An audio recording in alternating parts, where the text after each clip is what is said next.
Ma'am, shall we start? Yeah, I start. I think Sir is adjusting his camera.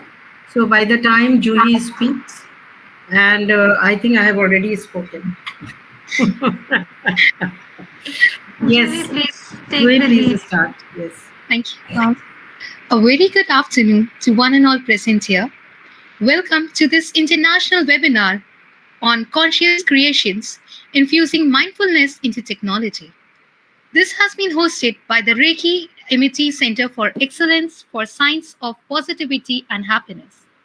Our program aims to explore the intersection of mindfulness and technology and its profound impact on conscious creations. By bringing together experts from around the world, we seek to foster a global dialogue on the importance of mindfulness in shaping a more conscious and a compassionate future. Without further ado, let me introduce our esteemed speakers for today. We are honored to have with us our Deputy Pro Vice Chancellor, Wing Commander Professor Dr. Anil Kumar Tiwari sir, Professor Dr. Manju Agarwal ma'am, our Dean Student Welfare and Director RSCSPH, Amity University Lucknow campus, and our esteemed chief guest, Dr. Praveena Nair, Senior Lecturer at Taylor's University, Malaysia. Thank you so much for joining, ma'am. We are honored to have you here. I would now like to request Dr. Ritika Pal, ma'am, to please introduce our chief guest.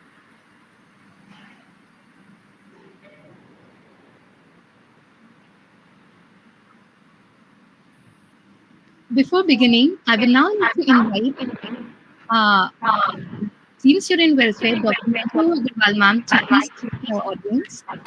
I think I would like to save that time because I've already spoken. I definitely want to welcome Dr. Praveena. We met about a month back, and courtesy Dr. Wing Commander Anil Kumar sir, who called me to meet her, and what a wonderful outcome it now has that Dr. Praveena is giving a webinar for all of us.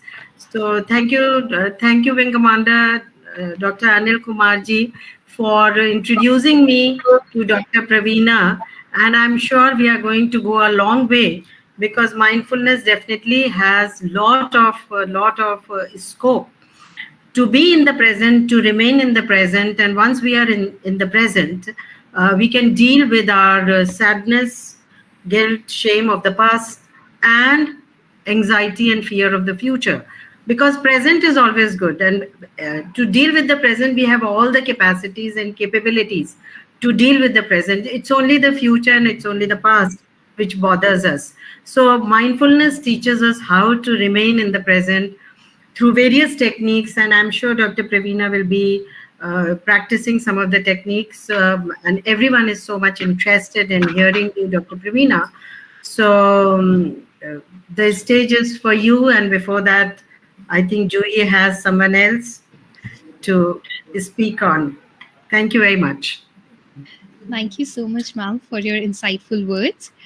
Next up, we would now like to welcome our Deputy Pro Vice Chancellor, Dr. Anil Kumar Tiwari, sir, to please address the audience. So we are honored to have you here and thank you so much for your contribution. Thank you, Juhi. Somehow I can't get my camera on. Can you hear me clearly? Yes, sir. Very clearly. I think that should be sufficient for the time being. Yes, sir. So हम at लोग the जो लोग आपको जानते हैं, they are already seeing you with their mental eyes.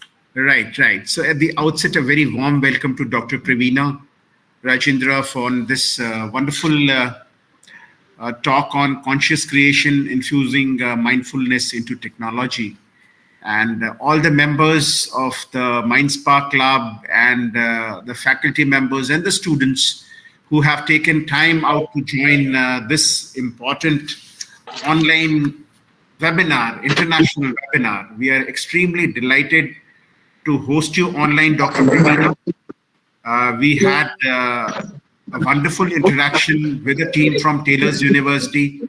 And ladies and gentlemen, girls and boys, let me tell you that we have a very good collaboration with Taylor's University, which is our own university by our side in Asia, and they are ranked very high on QS ranking. And we are so delighted to have the experts back and talk to us on this such an important topic.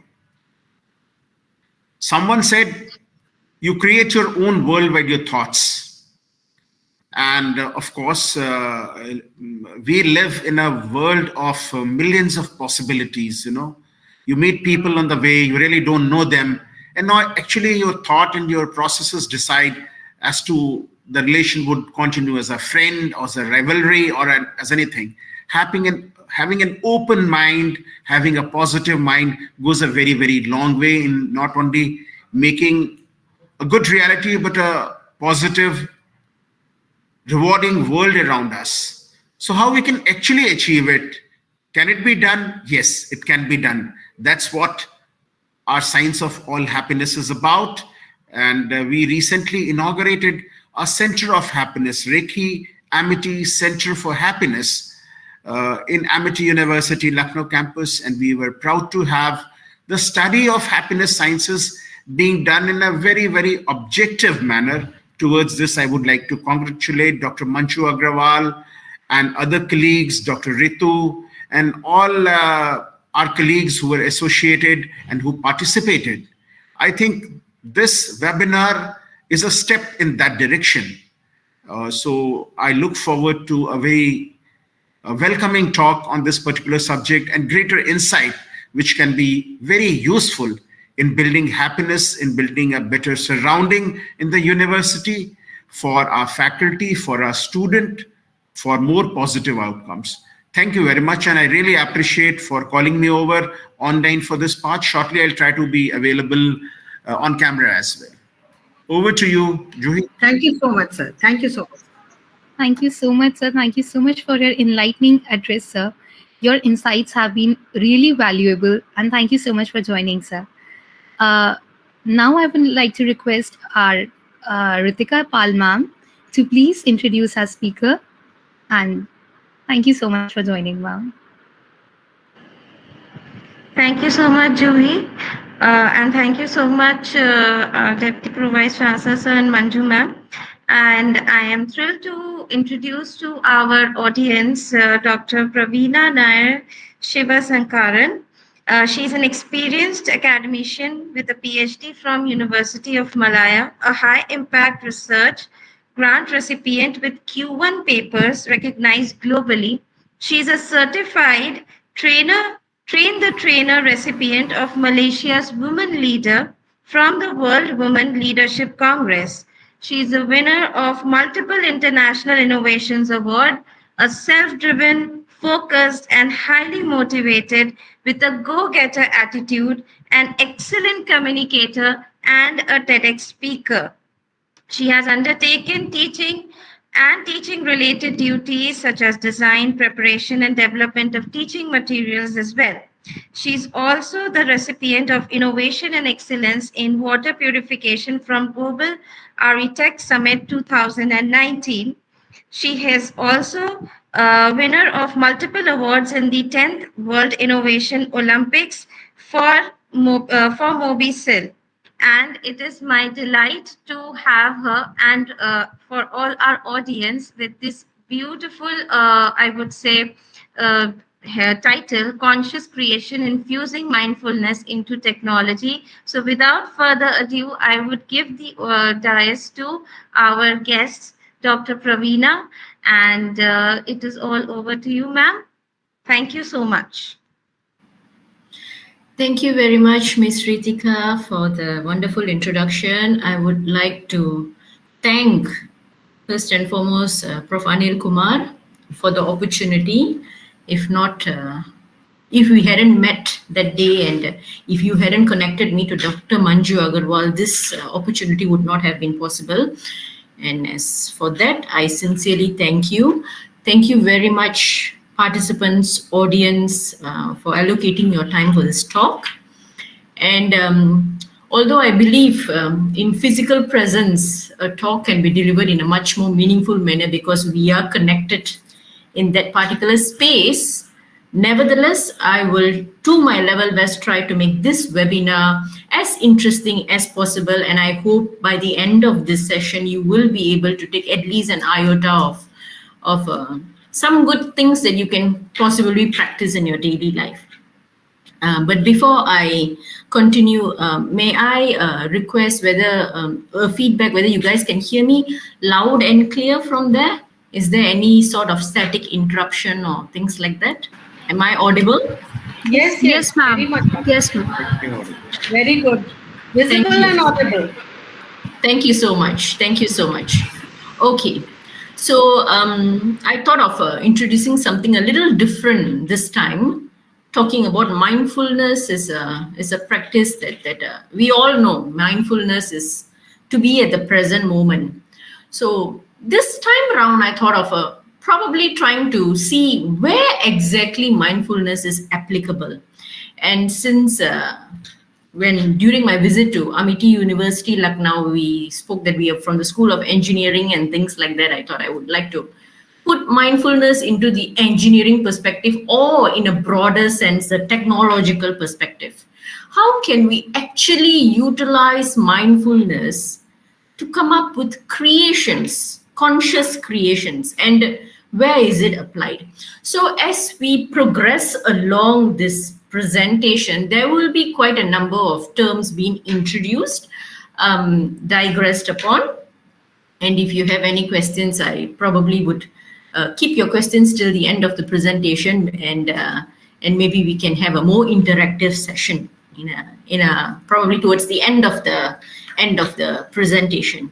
So please do bear with me, and I do hope I'll be able to engage you in a manner as equal as a face-to-face interaction. So today's topic talks about conscious creations and how do we infuse mindfulness into technological creations.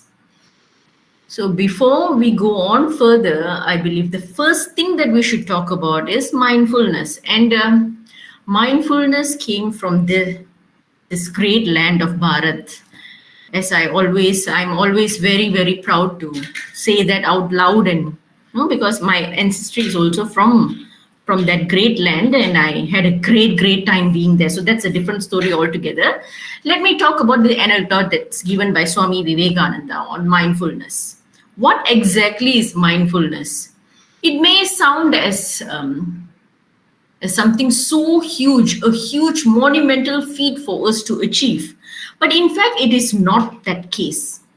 It is not a complicated procedure, and it is something very pleasant. The only thing that is missing right now, which I will come back to that later, but let me just finish this quote first. So it talks about, Swami Vivekananda says that it's the opening to or receiving the present moment, pleasant or unpleasant, just as it is. No clinging, no attachment, no rejection. Very, very profound way of putting what mindfulness actually is. Right now, at this very moment, we have 73 participants, including myself, right here, right now, except me because I'm focusing on the presentation. The other 72 participants. At any point of a time, when you are seated in a spot or focusing on something else, I am pretty sure at any moment, at any point of a time, your thoughts will be elsewhere. And that is a natural phenomena for us. When we are focusing on something that we are doing wholeheartedly in front of our eyes, at that one point, there might be a slip of a thought where we will be elsewhere. Physically, we are present here, but mentally, we are not present. And that is why the practice of mindfulness is actually always asking us to be present at that moment, present at that moment, present at that moment. Why? Simply because presence opens the doorway to awareness and clarity. Can I move on to the next slide, please? So in actual term, what Swami Vivekananda has said is that at this particular present moment, your mind, your thought, your body, physically, mentally, you should be at this exact spot to focus. And what does this mindfulness give you? What is mindfulness? Mindfulness is a holistic approach of presence. That means now. Once that happens, awareness starts blossoming. How does that happen? When you are present, when your thoughts are focused at this particular point, at this particular action that you're doing, or whatever state that you're in, if you are present right here, right now, your mind will be more aware. It will blossom, meaning that you are more observant towards changes. Your intuitiveness heightens. Your observation becomes much more precise. The nuances can be seen clearly. This would be awareness. And when that happens, since let me go back to the topic whereby we are talking about infusion of mindfulness into conscious creations, that's where clarity comes in. When clarity comes in, you will be able to spot that challenge to solve this particular issue. So this is the holistic concept of mindfulness, where it starts with being present, it blossoms, it opens the gates of awareness, and it finally gives you the clarity to solve an issue or a challenge. And this is where conscious creations comes in. Great innovators, great creators, the thought of creating something out of nowhere starts with the presence of mind. And that presence of mind is what we call as mindfulness. Next slide, please.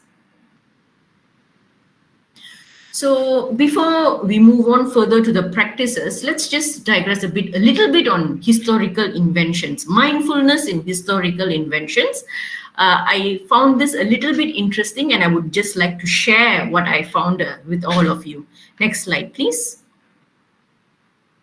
So this is a beautiful architecture. Can someone please, if you don't mind, type the response or unmute yourself and tell me what exactly this building is? Where and what is this building about? What is this building? Anybody have any idea about this building? You should know.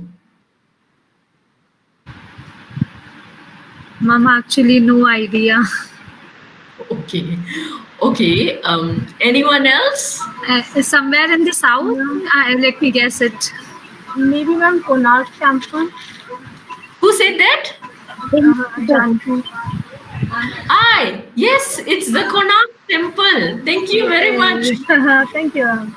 Yeah, so this is the Konark Sun Temple. And this architecture is exorbitantly beautiful and amazing. I have never seen it personally, but I've read a lot about this. Please go to the next slide. So the Konark Sun Temple. Why I chose this example is because I find mindfulness has been carved in the very foundation of this temple itself. So the precision of the architecture has been recognized by UNESCO World Heritage Site. And why this temple?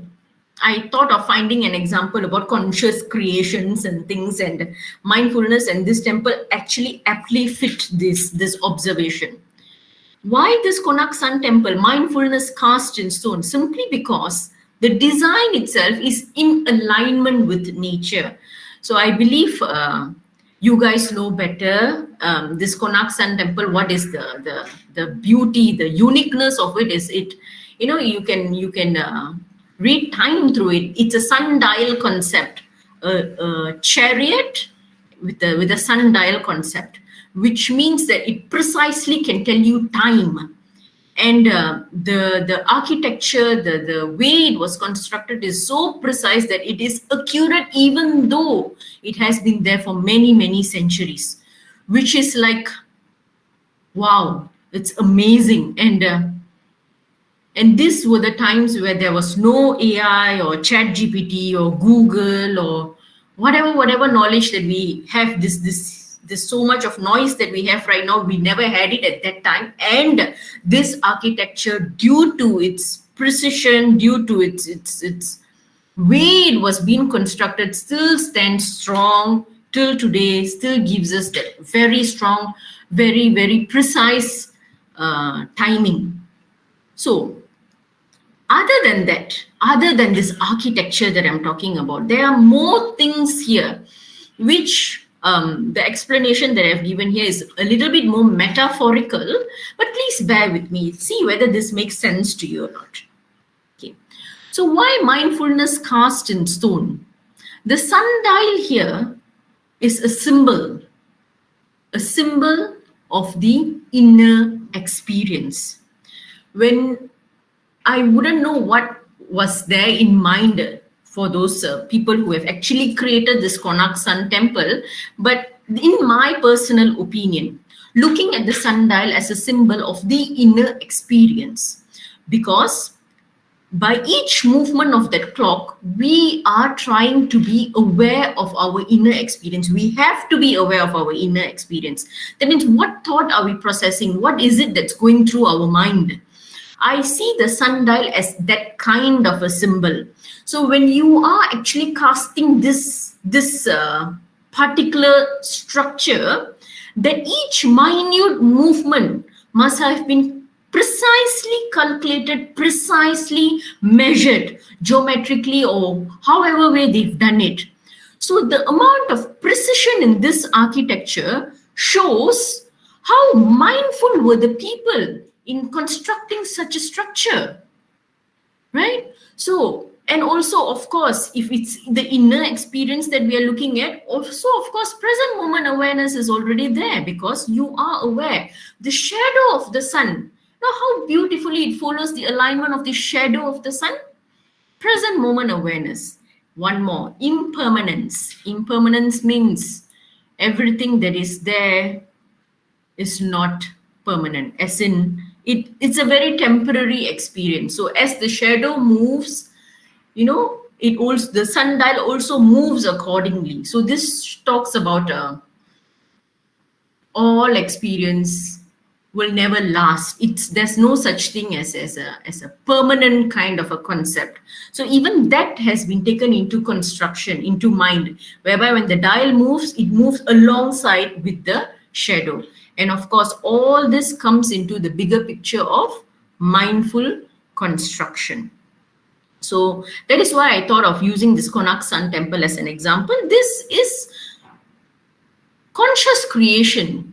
I think it very aptly suits the term conscious creation, simply because the construction of this Konark Sun Temple is a mindful construction. Dr. Manju, are you talking to me about the video? Is my video on? Sorry. Ma'am, you are muted, ma'am. Excuse me, ma'am. Ma'am, you are muted. We can't hear you, ma'am. No, I'm not asking to you, Dr. Praveena. I was asking the audience. Oh, to put on their videos. Okay. I was thinking whether my face is visible or not. No, Okay. you are absolutely visible. All right. So yeah, I shall continue. The Konark Sun Temple is an apt example of conscious creation. Next slide, please. Okay, so I'm exploring a few different types of creations here, not only construction in engineering or things like that. It covers all sorts of creation. So please bear with me, and let's just go through the flow and see whether there's something strikes in you. So we have two. It's very interesting, not bearing. It's very interesting, actually. Thanks. So there's two people over here, Aryabhata and Brahmagupta.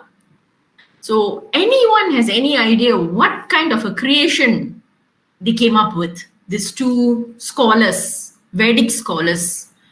I also did deliberately choose the people from this the audience beautiful land. respond, please.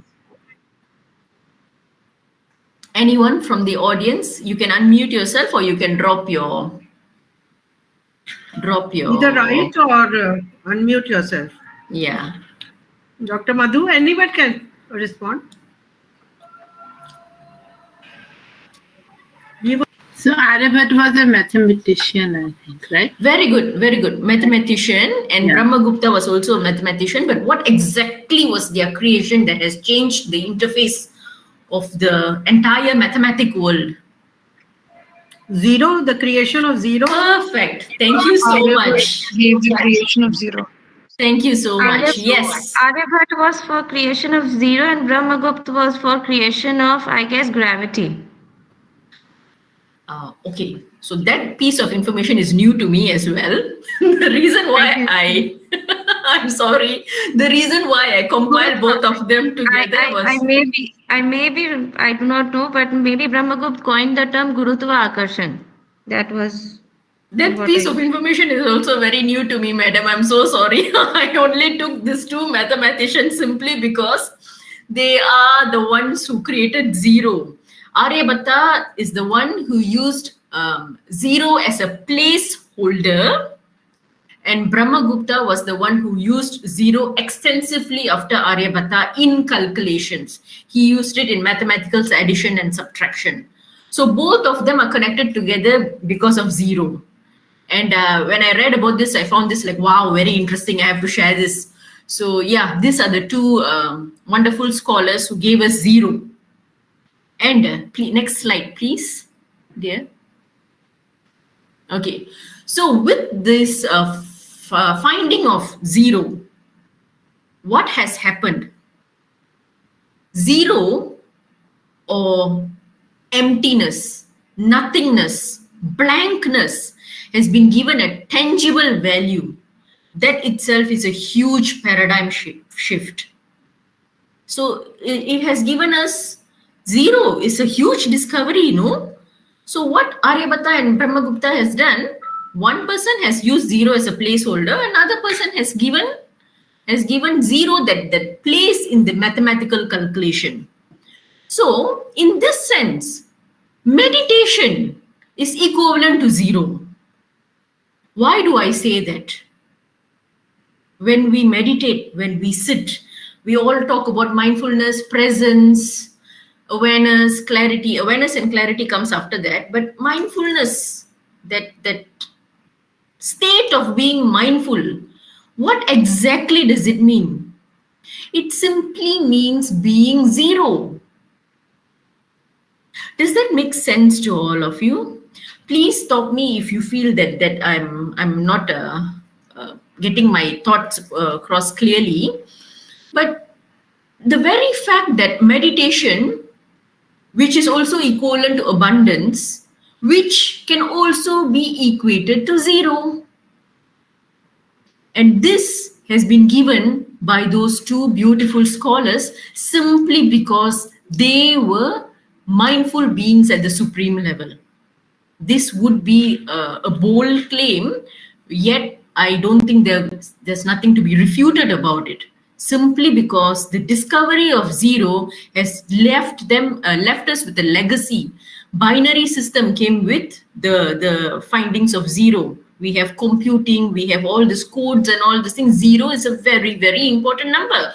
That non-tangible zero, that empty zero, that blank zero, that nothingness zero has left us with a huge legacy. Zero is beyond just a number. Given to us by two beautiful scholars because they were mindful at the supreme level. So this is the paradigm shift. So earlier we talked about the Konark sundial, on how the construction itself is a mindful construction, the minutes, the movement of the sun shadow, which was so, it requires a high level of consciousness. And how is that high level of consciousness present? If you have so much of thoughts in your mind, you cannot precisely construct something as accurate as that. You had to be zero. Now we talk about scholars who has actually given us that zero. Next slide, please, dearest. Okay, so I've talked about the historical innovation because I was also a little bit skeptical, wanting to whether should I digress more on the history part of it. As we are talking about mindfulness, and mindfulness is at the present moment. So the past is the past, the future is the future. We should talk about now. So keeping that in mind, I would like to move on to the modern day innovation, mindfulness in modern day innovation. Okay, so this guy, I believe all of you know, an Indian, Mr. Satya Nadella, Microsoft CEO. He specifically talks about mindful approach. Okay, conscious creations comes from mindfulness, right? This person practices mindfulness in his daily routine. And where does it bring to? It brings to logical decisions, clarity in making impactful decisions, clarity in giving out wise instructions to his people. No, I'm just, I believe all of you know what I'm trying to talk about, but I would just like to focus on his mindful practices, how he actually utilizes mindfulness approach to become the leader, the leader who he is right now. The next slide, please. So I found this in Google. Google is a click away these days. He has this 4-step morning mindfulness routine, which is 90 seconds of clarity, they call it. So he starts his day apparently with a deep breath, a 12-second deep breath, not much of a time, only 12 seconds, while in bed to center his mind. Then he will give his gratitude. He will be thankful for something. He has this sort of a positive mindset where he's giving this gratitude. Next, he has a clear intention for the day and visualize its execution. Nobody can deny the power of visualization. What you visualize, when you visualize something, you actually radiate. But that is not what we are discussing here today. But just for you to understand that when we visualize something, when we absorb the energy of our visualization, we actually radiate. We radiate a sort of frequency that somehow or other will align. It's a universal alignment that it gives us what we want. So this is what he has done, daily intention. I'm talking about Mr. Satya here and his grounding moment. He's explicitly talked about this in his podcast, in his Mastery podcast, about the grounding moment, which is actually a very simple exercise. So mentally try to think, how many of you actually do this? You wake up after all these 3 activities. You wake up, you place your feet on the ground and focus on the sensation, where you connect with the here and now. So probably these days our morning routine would be waking up, offing the alarm, checking the phone updates, those kind of things that we do. But this is something from Satya where he talks about what his practice is. His concept I'm just restructuring the sentence because I cannot take his word, his sentence word by word. I don't remember. What he said was, instead of waking up and focusing on the world, I wake up and focus on myself first. The very first 90 seconds where he wakes up in the morning, that first 90 seconds, he focuses on himself, which is extremely powerful. Whatever that goes around is secondary to whatever that happens within. So this is Satya's 4-step morning mindfulness routine, just for us to share. Next slide, please. Okay, so we talked about Mr. Satya and how his mindfulness practices has contributed to conscious creations. Let's talk about Steve Jobs and Zen practices. Next slide, please. So Zen practices, they say it originated from Buddhism and all, but in my slides or in my talk, I do not wish to coin any religion for that matter. I would love to use the terms that they've used. So in Zen practice, there are a few different terms, something for us to just simply, digress and learn about. They have Zazen, a form of seated meditation for deep concentration. They have Koan study, where you question your intuition, you question. This is also a very powerful technique. This has also been redeveloped by Byron Katie in that sense. Mindfulness, shikantaza. I like this very much. When I read about it, it was like shikantaza is just sitting to cultivate open awareness. Just sit.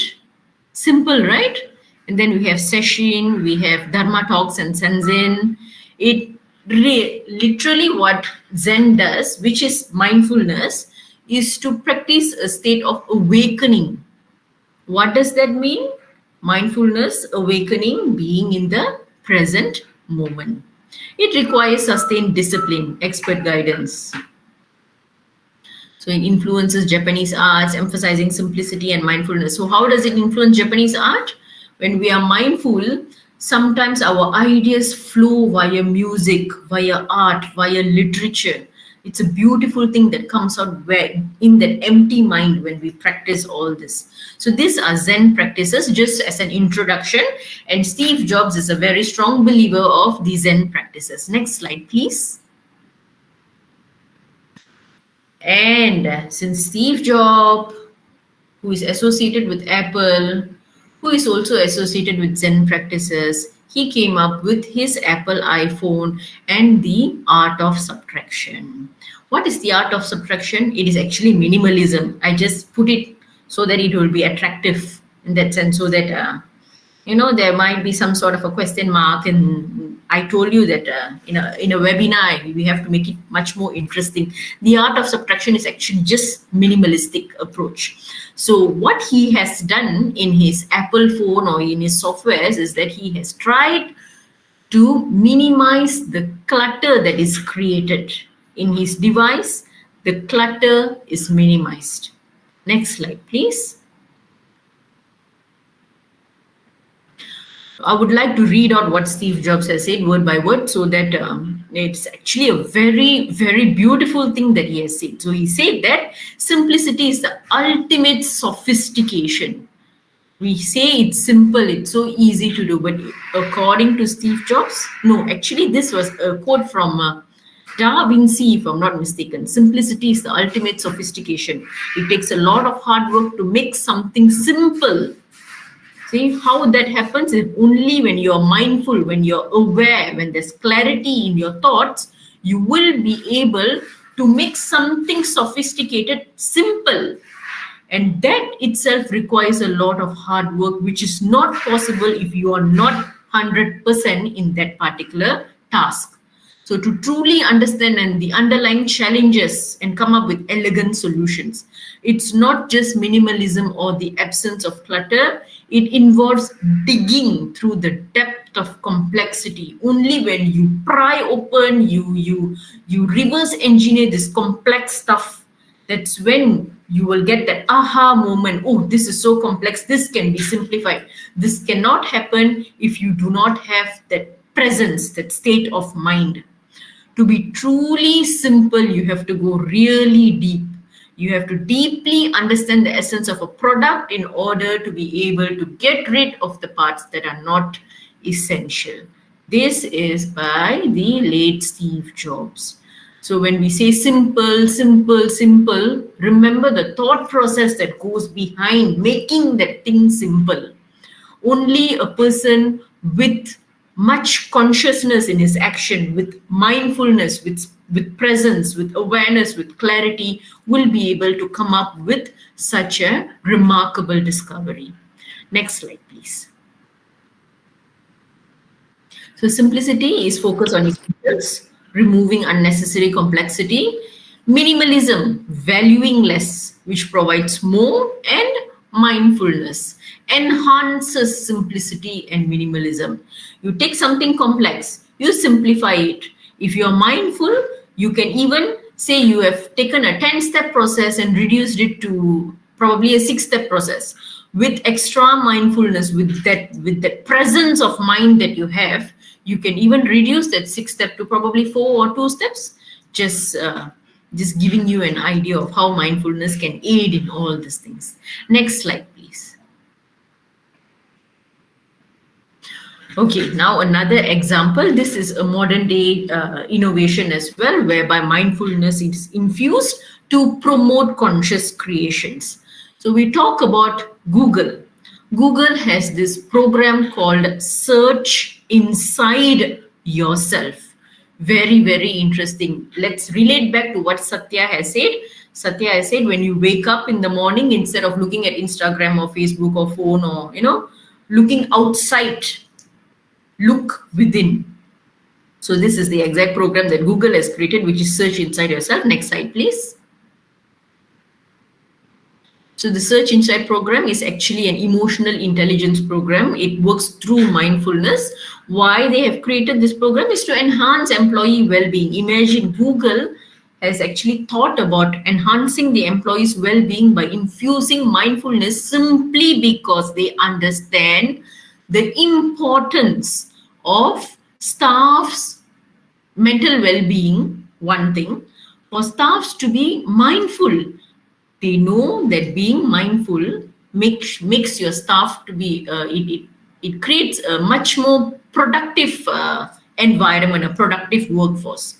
So it combines mindfulness with emotional intelligence practices. It aims to focus, improve focus, empathy, basis for effective leadership. Of course, when we mentioned Satya's example just now, only when he is mindful, he is able to take logical, wise decisions. So this is a basis for effective leadership. It is a blend of practical exercise and concepts. And of course, it promotes a culture of collaboration and innovation. All these are all surface term levels. This is for you to understand the depth of mindfulness, the depth of infusing mindfulness into an organization, into yourself first, into an organization, into the environment that you work with, into the task that you do. Next slide, please. So presence, awareness, and clarity are catalysts for technological breakthrough. So if you want to summarize what we have discussed just now, would be to talk about technology projects that are complex, and mindfulness will navigate complexity. What Steve Jobs has said, complexity, to make something complex to being simple is not an easy task. Only when a person is mindful will they be able to find ways to reduce that complexity to being simple. Mindfulness is your tool there. And to create intuitive solutions arrive from a state of clarity. How intuitive is something that is non-tangible, something that we cannot measure for a fact. It just happens, as a matter of fact, that there's there's something that should be right at that position, some sort of a if you're doing something and your intuitiveness say no, this is not the right position, we have to shift it to another point. That's intuitiveness, and it only happens if you're able to focus what's happening within. Intuitiveness will not work if we are so chaotic.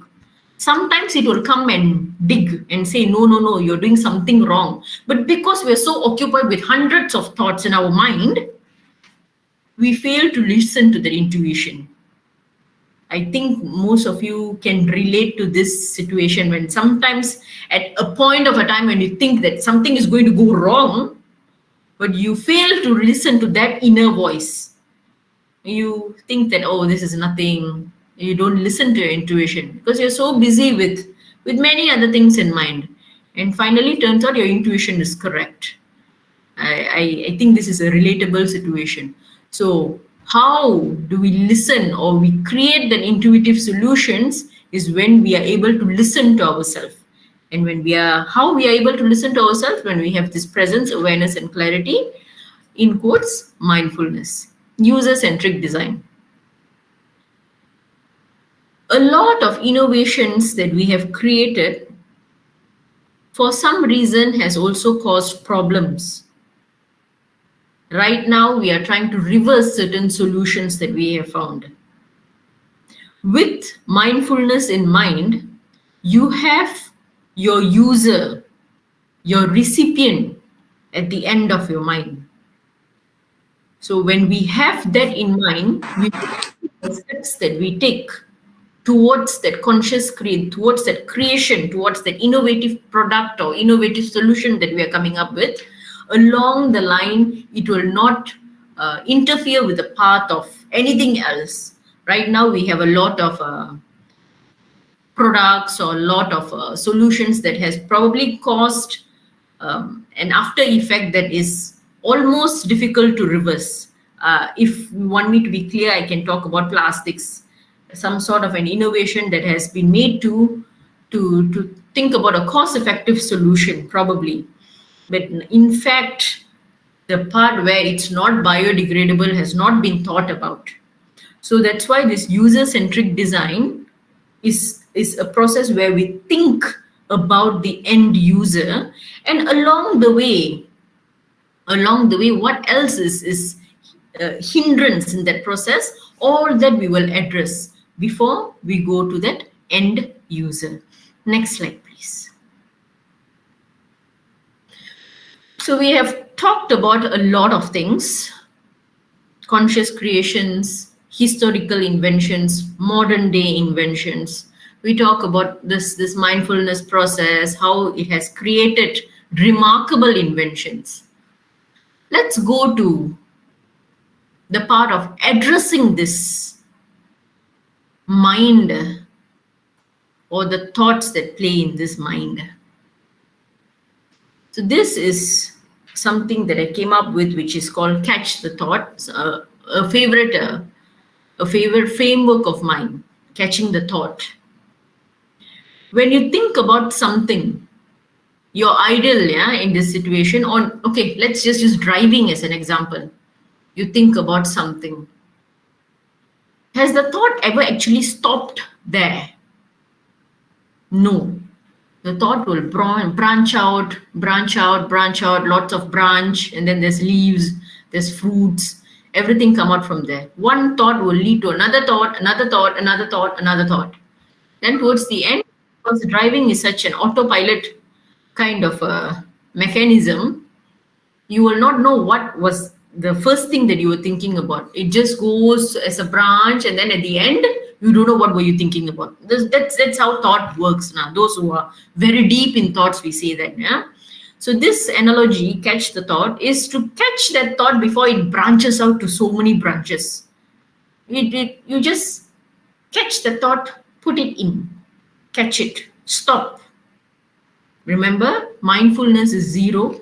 Zero is abundance. Our aim here right now is to get to that abundant state.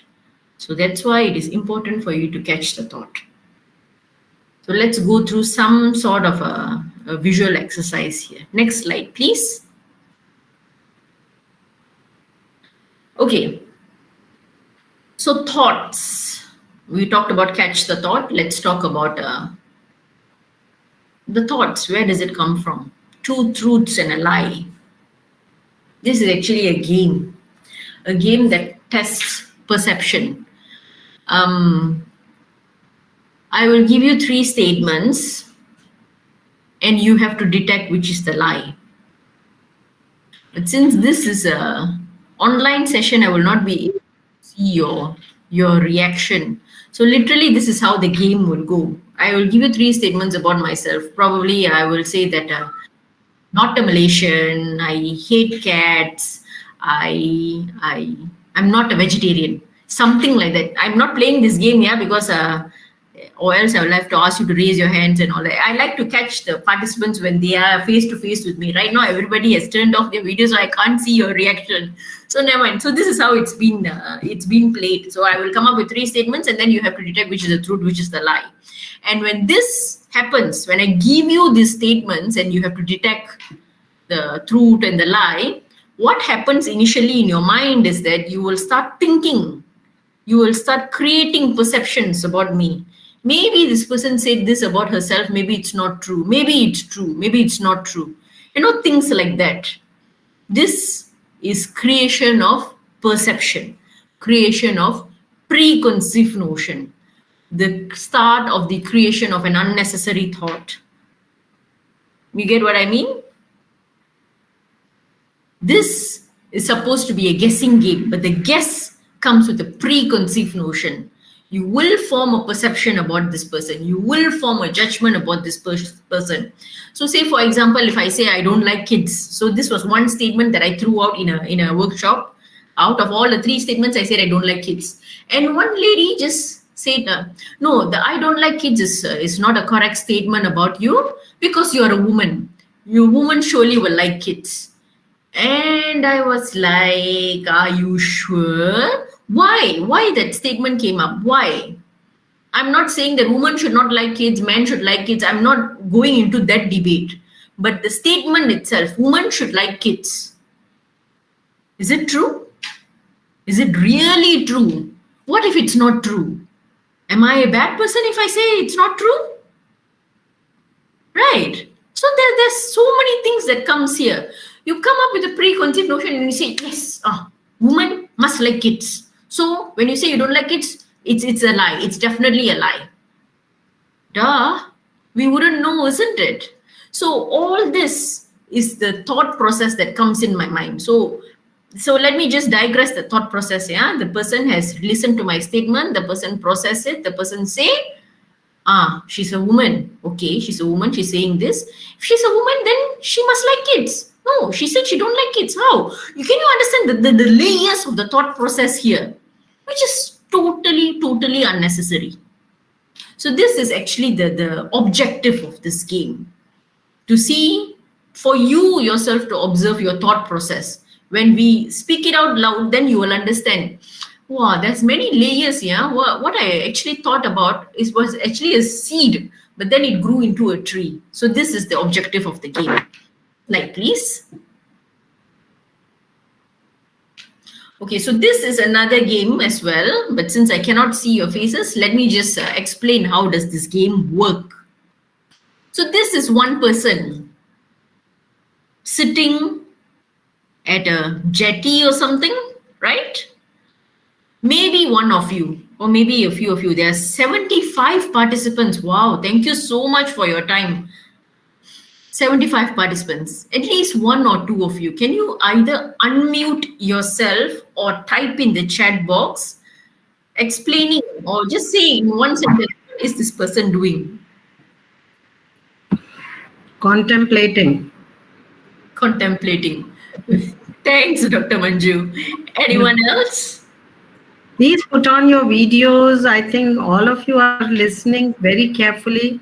It's very important for the speaker to see your face. Yes, Juhi, please. Nature lover. Juhi. Yes, Juhi? Ma'am, I feel that he's enjoying some alone time and, as ma'am said, contemplating over his life. And just thank you. Madam Nisha, you were saying something? We can unmute and then mute again. I was saying, ma'am, he is experiencing serenity. Maybe reflecting. Thank you, Madam Nisha. Madam Mala, it's reflecting, yeah? Yourself, relaxing. Very good. Okay. So thank you so much for the answers. Dr. Praveena he's actually coming out from the cognitive dissonance to some concentrated, assimilating thoughts of his own personality. Yeah. Thank you very much, Dr. Sanjay. I think ma'am is enjoying his solitude, his alone time, his me time. Thank you, Madam Madhu. Yes.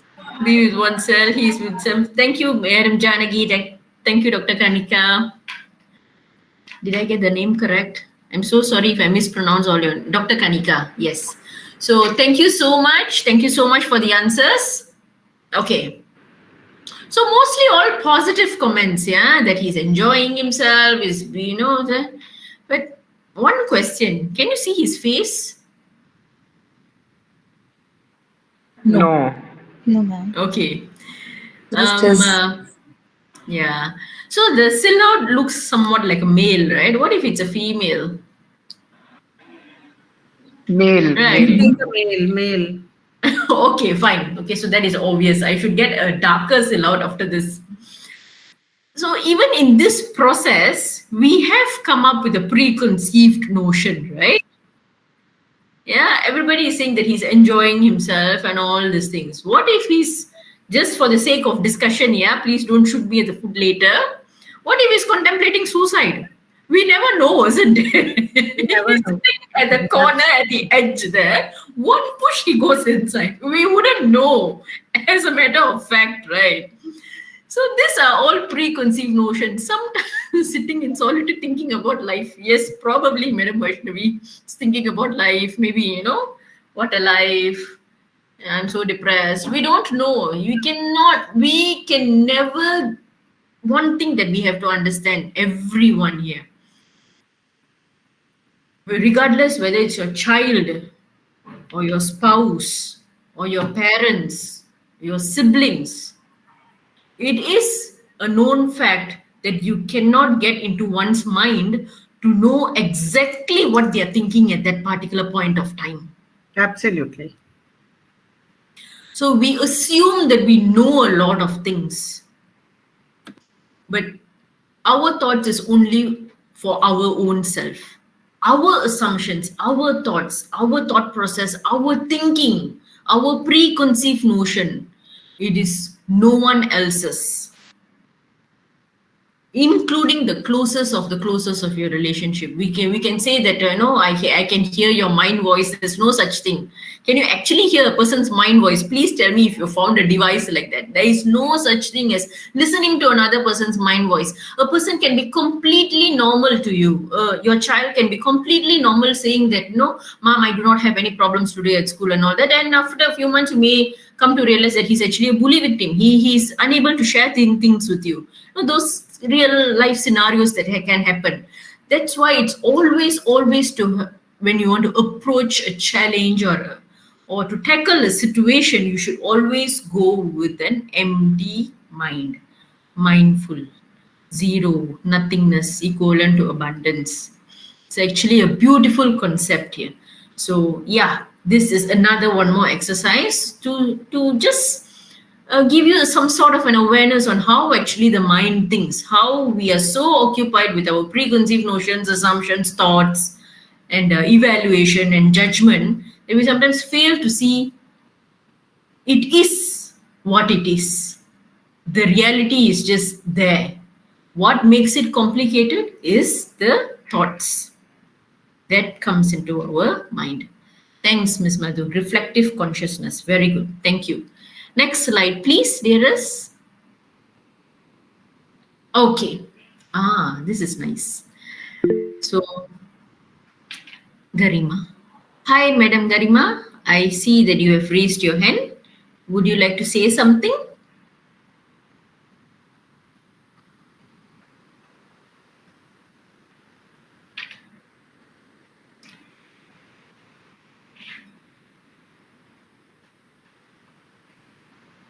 Would you like to say something? Would you like to unmute yourself or... Madam Garima, you're there? Ma'am, I suppose her mic is not working. Oh, I see. Okay, maybe you can type your question in the chat box and I see whether I will be able to answer your question. Okay, right. So let's move on to the next, this particular slide. Please don't change the slide yet. What can you see from this slide here? When we talk to a group of scholars, they will come up with very, very interesting answers. So please, dear beautiful people, what can you see from this slide here? It's a very positive slide, blank.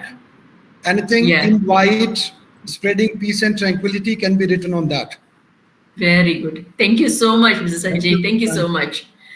So yeah. So this is a meditative question.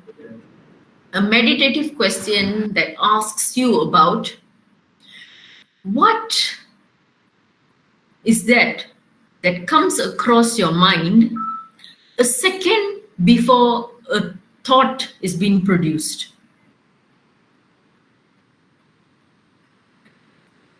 It is a very meditative question. Again, yeah.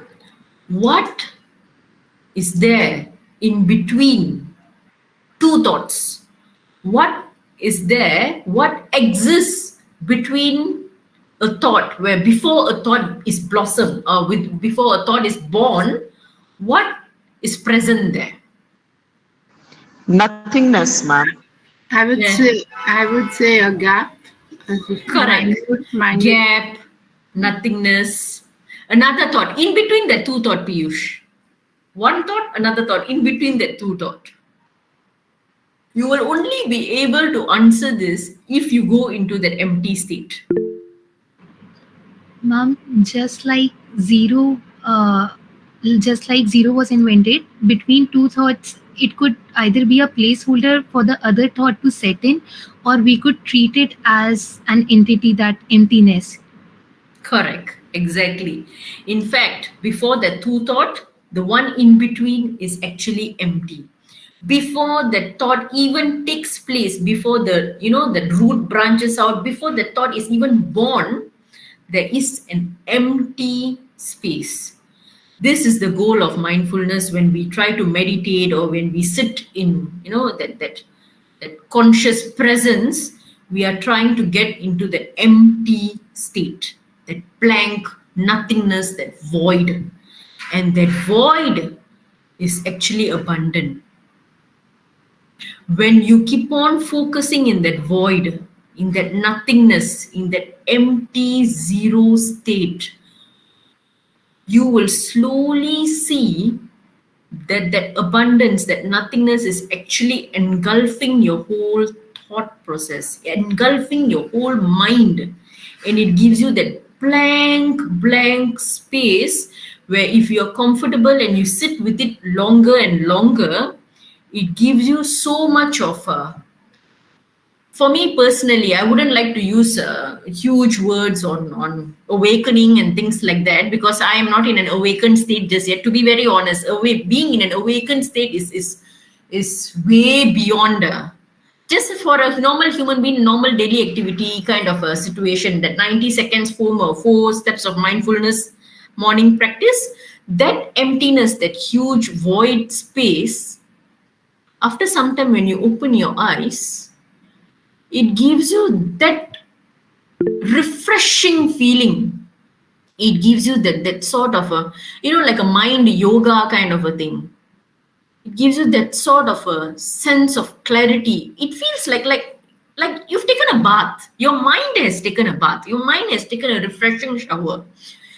If you don't believe me, try that. Even right now, 10 seconds, can you stay without a thought? Without a thought. Right now, I don't know whether we can do it, but take your time. Go back home, do your daily chores and sit quietly. 10 seconds without a thought. It could be a huge challenge for many of us who have not practiced this. Yeah, because yeah, I'm not having a thought is also a thought, isn't it?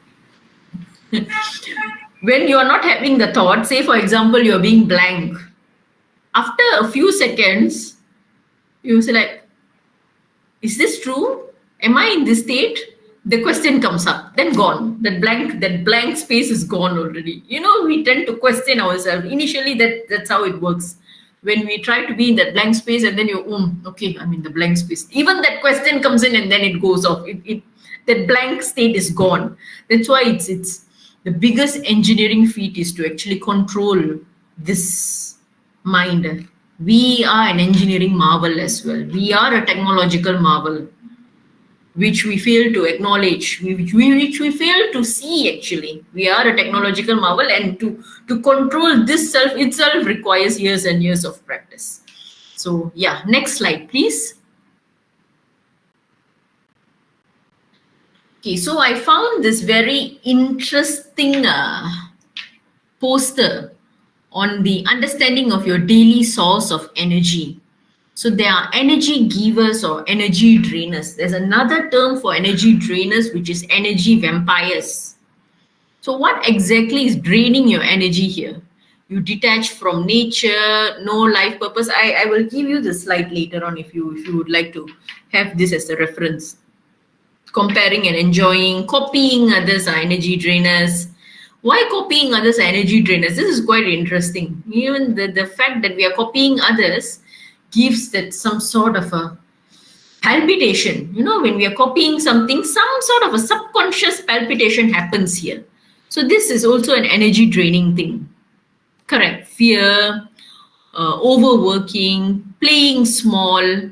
Playing small is also quite interesting. Playing small in another sense is also called playing victim. How many of us love to do that? Something goes wrong in our life, everybody else is responsible except myself. Have you experienced that? We don't have to say it out loud, but deep inside, we will always say, oh, this person is responsible for my fall, that person is responsible for this person has done this because of how I was brought up, I'm like this right now. But it is so difficult to point it to ourselves. Even that itself, playing the victim mindset, being in the victim shoe itself is an energy drainer. And then we have toxic self-talk. I cannot do this. I'm not good at this. I can never be this. I'm very unlucky. My stars are not aligned accordingly. My horoscope is not in a proper position. This year is going to be a bad year. That year is going to be a good year. This year is going to be a bad year, so I should not sign any contracts or anything. I mean, yes, we are also masters of astrology and things like that. But we can use it as a guidance, but not something that hinders us from growing. So in Malaysia, our astrology is dependent on calendars and things like that. So there's this one portion always in the Indian calendar where they say this year, this horoscope will lose or gain. I don't know whether you have that. I'm pretty sure India has that even more extensively. We have this 2 column in our calendar here. So my mother-in-law was so, this year, so many stars is going on a loss, only a few stars is on gain. And she said, yeah, that's why I went to the clinic early this year. I went to the clinic multiple times because it has said in my horoscope that I'm going to lose this year. And I was like, okay. I mean, so if you have that mindset, you will be amazed, you tell yourself, this year I'm going to lose a lot. That's why from the beginning itself, I've been visiting the doctor many, many times. A lot of money has wasted. You have that mindset. Believe me, until the end of the year, you will be visiting the doctor. Regardless, it's the smallest disease also, you will probably be visiting the doctor because in your subconscious mind, you've already planted it. This year, I'm experiencing loss. Nothing can be done. It's already written, fate. So you see all this kind of subconscious thinking, when we itself program ourselves to lose, this is what we call as toxic self-talk. So I'll just go through a few. Lack of boundaries. Yeah, it is very difficult for us to say no.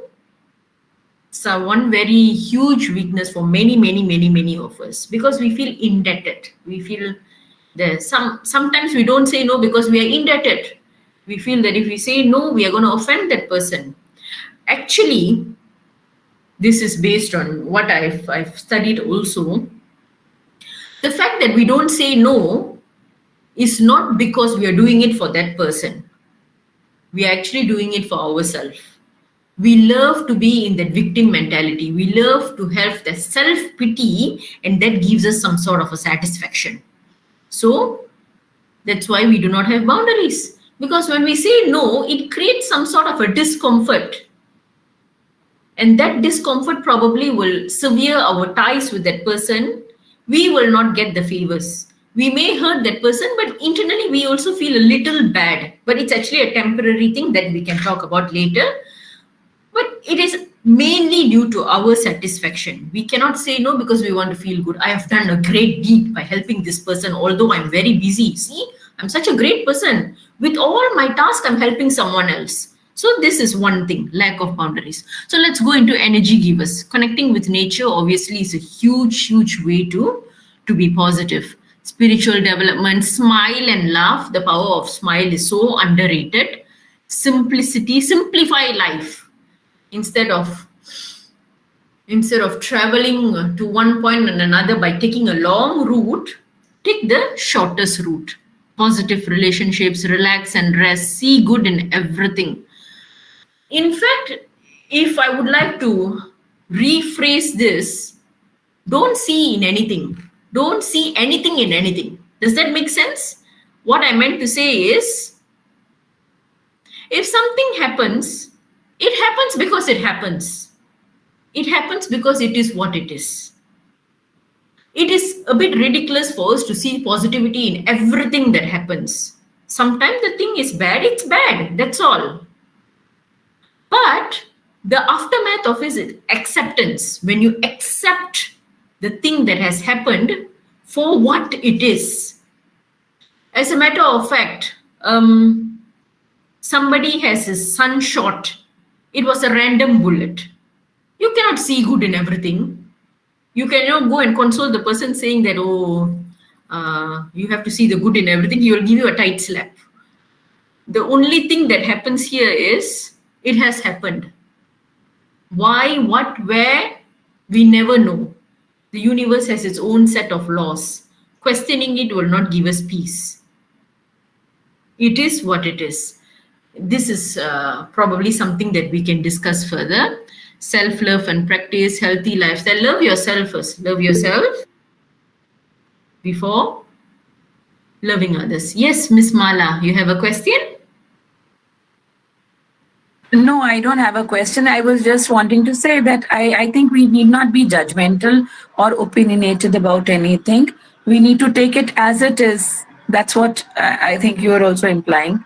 Yes, Miss Mala. Definitely. There's no preconceived notions here. It is what it is. Okay, so that's talking about the energy here. So positivity emits a higher energy and a higher frequency. The next slide, please. Elevate your vibration. Okay, so the ego goes down there. So the ego, enlightened states, we will focus on the one on the right hand side. Things are done to me. Things are done by me. Yes, Madam Anju, exactly. Never tell anything negative because it will play in our mind. So sometimes it's better to not go to the astrologer at all. I don't want to know anything. It's okay. Whatever you want to say. If they say tomorrow my life is no more, so I'm fine. I don't want to know about it. Let me live, this very moment as maximum as it is, as abundant as it is. Okay, let's look at things are done to me, things are done by me, things are done through me, things are done as me. So things are done to me, victim mentality. Everything, everyone is doing it to me. I'm always on the receiving end of everything that is bad and horrible that's happening in life. Everything is so bad. All bad only happen to me. These are things are done to me. The ego. Why we call this the ego? Simply because we are at the center of attraction. We place ourselves at the center of attraction. Everyone wants to do something to me only. I'm the only one that is going through all this. Things are done to me. Next, things are done by me. Linear mind. No, this is somewhat good or not good. Somewhere around that line. Things are done by me. I'm the one who did all these things. I'm the one to be blamed. A bit taking the ownership, taking the responsibility of everything is being done by me. I'm so useless. Nothing I do is working. Anything I touch is going to be destroyed. Things are done by me. This is one thing. Still at the lower level. Things are done through me. I am an instrument. Whatever that comes in my mind. Oh, also things are done by me can also mean something a little positive. I can do something to come up with something positive. This is also applicable in that sense. Okay, things are done through me. I am the instrument to get this thing done. Maybe I'm the chosen medium through which things have been planned to be done by the Creator. Correct. So chosen medium. Yes, that could be an interpretation for this. It's a spiritual reality. I am supposed to do what I'm supposed to do because it is what it is. When you hear this statement, it sounds a little bit like in a loop, but actually it's not. I'm supposed to do the things that I'm supposed to do. This is what it's meant to be. Example, yeah. I'm also the vice president of Malaysian Animal Welfare Association. So I I have this infinite affinity towards animals. Now it has reduced a bit because of the amount of expenses that has been incurred, because I have to put a boundary to whatever that I can do, me and my husband, in our own lives. But at some point of a time, when there is an emergency situation that I need to go and do things because people has called me or else something bad is going to happen, that was the notion that has been painted to me, I will go and do it. And after that, the aftermath, where you have to go, you have to rush to the veterinarian, you have to rush to the shelter, you have to go and for a rehome. No, all this yada yada process comes along with it. Things are done. And at that time, all you can say is things are just done through me. This particular soul, this particular, in this case, a dog, is supposed to live through me. Fine. Then you will not have the other accompanying thoughts with it, right? Why this happened? Why these people must call me? Why should I do this? You won't have any other afterthought. It's done through me. This dog has survived. This person has seen. The person has called me. I went, took the dog, survived. That's it. Zero. Emotions is a good thing, but also a bad thing. That we will come to probably in another session. Things are done as me. This is the reality, the ultimate reality, which sometimes it takes quite a high level of thinking to think as this, but not impossible at all. Things are done as me. This is when we say that, remember I told you that the greatest engineering feat is this particular being, the mind, the physical being, the mental being. This particular being is abundant. And when this particular being is abundant, things that are done is done as me. There is no separation between you and me. Some sort of a Vedic kind of a thought as well. But for now, things are done by me, things are done through me is something that we can actually look into deeply. The conscious creations and things like that comes from here. Next slide, please. Ma'am, we talk of Aham Brahmasmi. That the divine element in us, because being the part of the bigger soul. So when we say that things are done as me, so it's that divine element in us which helps us to do those things, and it was bound to happen like that. Yes, I think that's what my understanding is. Correct. Yes. Yeah. So yes, I'm a believer of Aham Brahmasmi as well, but in my talks, I don't quote a lot of religious lines because of, It's just the understanding and the connotation that we have on our own. Correct. Being part of the bigger soul. Exactly. Because some people's belief is that God is a different entity and we are a different entity. So that's why but in actual reality, when the abundance, the universe has been created, we are actually a part of it. So we have all the capability to be able to control our destiny and our fate. Yes. This is what Aham Brahmasmi energy. We are the energy, though. Correct. Part of that cosmic energy. Correct. Yeah, that's what the Pranavam also says. Om also says that Aham Brahmasmi. Thank you very much. Thanks, Ms. Mala. All right. So I think I am done babbling, and I hope I did make some sense in this particular session. I talked about conscious creations, where mindfulness comes in, and the second half of it is how do we actually address this thought process and how mindfulness actually sits in. This, once molded well, will come to that point of understanding where creations can be done consciously, can be done with the user in the end, a user-defined kind of a technological innovation.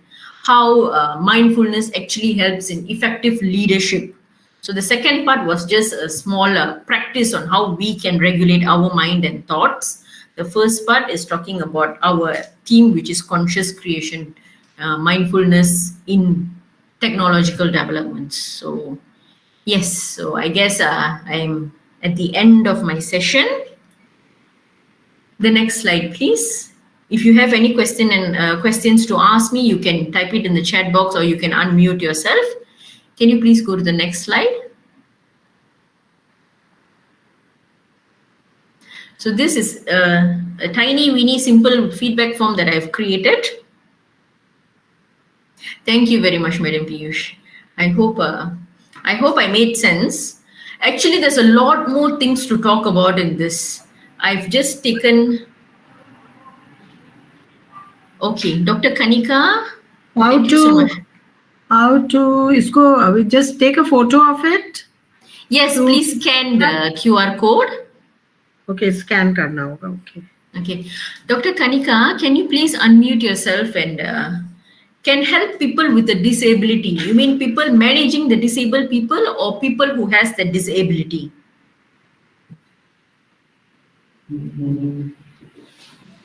Ma'am, people who have disability. People who have disability. Okay. So let me, there is a certain kind of a questioning technique for this. But in order for the person to receive this knowledge, the person with a disability must come to a stable ground first. The next session of mindfulness, it starts with acceptance. Only when a person with disability is able to accept their current state, the next state is where mindfulness, presence, and all the other things come into picture. Why I'm saying this is simply because I cannot go to a person who is already in so much of pain, so much of, sadness, so much of questions in their mind and tell them, no, you have to be mindful, you have to be in the present moment, it all happens, it is what it is. Because I cannot experience the pain that the person is experiencing. I cannot be the one who's going and preaching positivity when a person is actually in pain.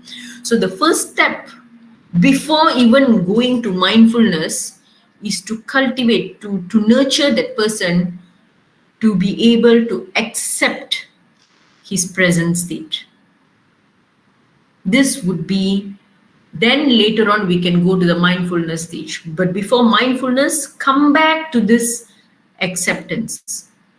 Everything happens for a reason. I'm not saying that it's a positive thing or a negative thing. It just happens for a reason. There are a lot of things in this abundant universe that we ourselves have not mastered or not known about it yet. We cannot assume that we are beings who have intelligently discovered everything. There's no such thing. The laws of universe is something that we cannot explain to a layman. When you ask questions of why this has happened, nobody has the answer to it. The next best way to cope up with this is to first accept that current situation.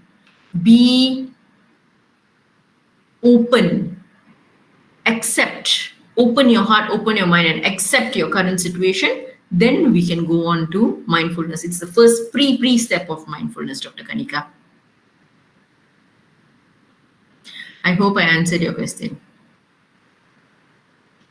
Next slide, please. I would humbly request all of you to follow me on LinkedIn. My name in LinkedIn is Dr. Praveena Rajendra. When people introduced me, it was Dr. Praveena Nayasivasankaran is the given name. Rajendra is my husband's name.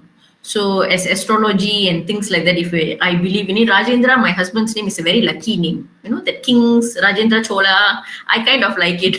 So it's my pen name kind of a thing. So that's my name in LinkedIn as well.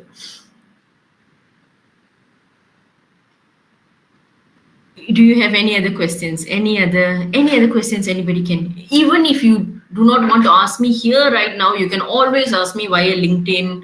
I'm very generous with my advice. Not that I'm qualified to give any advice, but I can share whatever that I know, impart whatever that I've studied and whatever that I've learned and whatever that I've experienced in my life.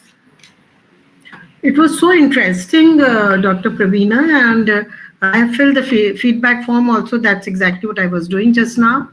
And what I have written in my feedback form, that the topic conscious creation was very heavy. And I was not sure what you are going to talk about or how to create consciousness. This is something very big to achieve. But you have really simplified it so well. I Thank you have so also much. made notes of your lecture, and you have made it accessible to everyone, that anybody can actually create the consciousness. And as you said, the precondition is acceptance. And then mindfulness exercises of breathing and focusing on breathing and noticing the thoughts or letting the thoughts flow. So you can really create the intentions, and with your intentions, you can actually create the consciousness. And I think that was the essence which you have explained beautifully, beautifully. And I'm sure all the participants must have benefited out of it immensely. So this was my, and anybody who wants to ask any question, we'll take 2 or 3 questions. So, yes. Your feedback. So I think let everyone unmute and unmuting myself.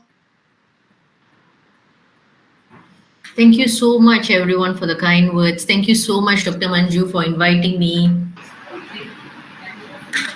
Any questions, audience? I think the audience was very active and interactive. Thank you so much. Miss Madhu, I can see your face. Yeah. Is it holy or something? Yeah. Yes, ma'am. Yes, ma'am. Oh, nice, nice. So it's a last Monday. Yeah. Actually, we are breaking off for Holi today itself because it is falling on Saturday and Sunday and Monday. So students are very curious today. They came to me also. I said, "Ki you come later on because I'm right now in a webinar." I see. Yeah. Otherwise, ma'am, it was a wonderful session. Wonderful session. I mean, I don't have words to express it. Thank you so much. Similarly, ma'am, I was enthralled by wow. Thank you so much, ma'am. Thank you so much, Manju, ma'am. I came in contact with Dr. Praveena, ma'am, and it was a pleasure for me to hear today. Thank you so much, ma'am.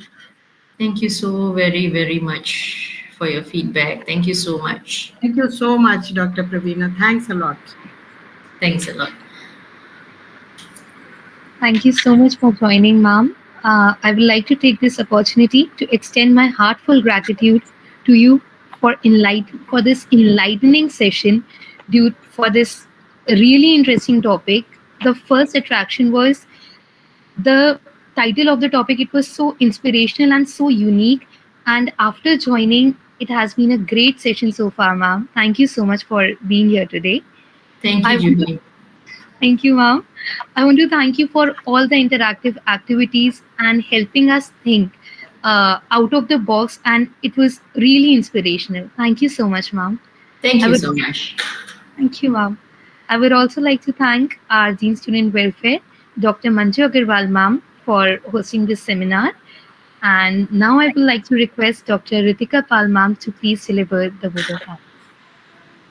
Thank you so much, Juhi. And I don't think that, the messages are bombarding. What a wonderful session it was. Thank you, Dr. Praveena. I would take this honor of thanking you for giving us such a complex topic in a very lucid, simple way.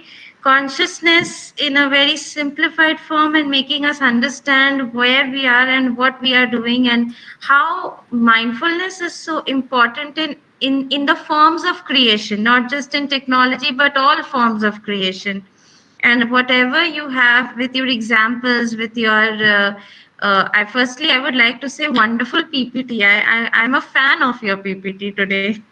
And it is such a delight. I would like to take the lead of thanking our Pro Vice Chancellor, sir, for coming to this particular webinar. I would also thank our Dean Student Welfare, Professor Dr. Manju Agarwal, Director of RACE SPH, Dr. Ritu Tripathi Chakravarti ma'am for organizing everything, the organizers, Dr. Ritu ma'am, Dr. Madhu Pandey ma'am, and all my participants, all the people who showed their interest in this webinar and made it a success.